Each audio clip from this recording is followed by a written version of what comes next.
Happy bahay, happy buhay. Mag-asawang patnubay, sa mag-asaway gabay.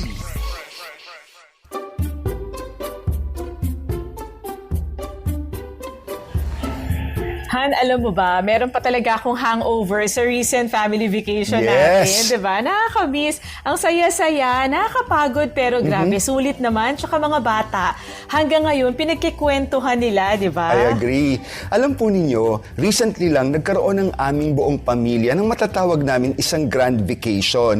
Grabe naman po talaga, hindi talaga matutumbasan yung kasiyahan ng ating mga anak, honey. Ano ba yung importance na magkaroon ng isang pamilya ng isang family vacation? Pag-usapan natin. Pag-usapan natin yan, Bo. Mahalaga talaga yan eh. Unang-una, family holidays are memories for a lifetime. Yes. Siyempre talaga namang may expense na kaakibat, kaya naman dapat sinasama yan sa budget ng mga magulang. That's Di ba? true. Nag-iipon ka para sa Pinag-iipunan. travel ninyo mag-asawa. Pero alam niyo po mga kaagapay, hindi po matutumbasan ng pera o ng gastusin yung pong happiness and memories sa puso at buhay na inyong mga anak. At isa pa po na beautiful family memory kapag bumabiyahe kayong pamilya, yung mga photos and videos, Yes. di ba, na kinukunan ninyo habang nakabakasyon kayo, na talaga namang babalik-balikan ng mga anak ninyo, ginagawa pang reels ngayon at mga stories, di ba? Kumbaga, Claire, hindi mababayaran. Yes. No? Walang katumbas na pera, yung kasiyahan na Totoo. idinudulot ng isang family vacation.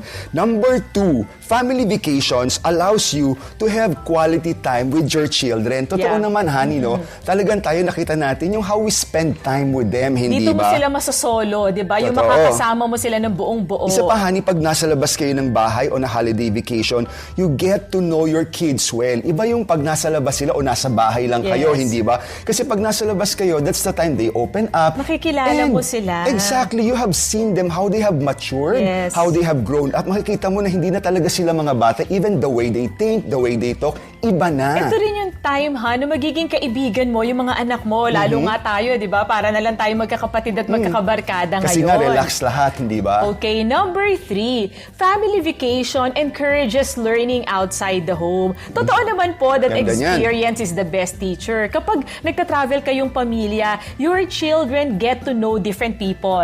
They get to see different places. They get to learn different culture. Natututo sila makasalimuha sa mga tao. So, nahuhon yung kanilang social skills. Agree. Marami silang kultura ng iba't ibang lugar na natututunan. Kumbaga, Claire, iba yung nababasa lang nila by the Yes. book. Or iba Actual din to. yung actual na nakikita at Yes. natututunan nila. At nabobroaden yung horizon ng mga bata. That's what they say when you travel. Yes. Number 4, family vacation makes family happier. I so agree with Yes. this, Claire, hindi ba?